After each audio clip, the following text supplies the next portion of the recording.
Shalom. Shalom to the family. Just thought I'd do a little post fight commentary. Uh, this Daniel Dubois AJ card has been pretty good to me thus far. I'm really enjoying it.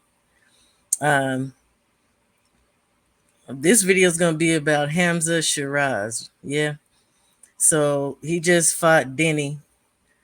What's his name? Tyler Denny. I already knew he was going to whoop on him. And so far from Sheeraz, I like what I see.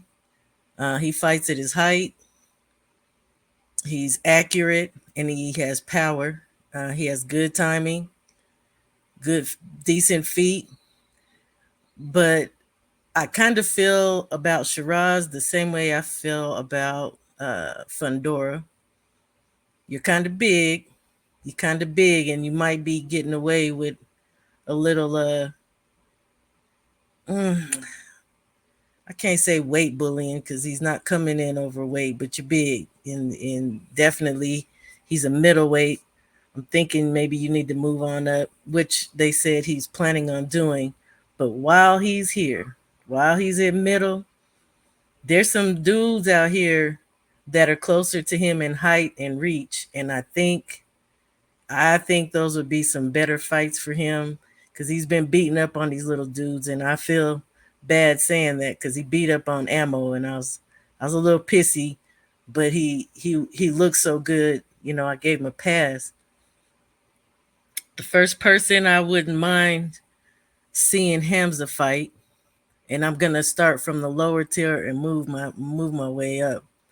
Marquise Taylor out of Texas. We don't see a lot of him. He's not really on the pro circuit like that, although he is a pro. But and I wouldn't even say his style is as tight as the other two.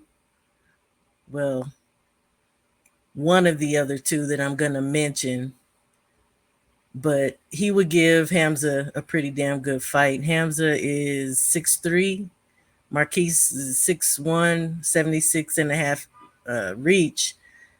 I don't know what Hamza's reach is. It's not listed. Marquise, though. Marquise would give him a way better fight than we just seen what Denny did and what Ammo Williams gave him. Number two, and this dude, I've been watching film on him. He's pretty nice. His name is Miriam Nursultanov out of Kazakhstan. This guy is 6 foot. Sometimes they'll list him as 6'1". Another guy who's pretty dang good. The thing about him, he's dogged and he's a little rugged, as in he can take Hamza's power because Hamza got some power, but Nursultanov, he got some power his own self. Hamza's 21 and 22 and 0 now. Nursultanov is 20 and 0. Right around each other. I'd like to see those two fight. My last pick, and I don't have to say much about him because we all know who he is, and he has less fights, but we know Janabek. Hamza Sheeraz versus Janabek. Now, I mentioned Janabek last because we're more familiar with him, and he's even though with less fights than all three, he's on the higher tier. Anyway, I just say Sheeraz look good. I'm enjoying this card, but we need to see his competition be stepped up because I definitely think there's some dudes out here who could give him some good work, if not get at him. Anyhow, on to the next video. Shalom to the family.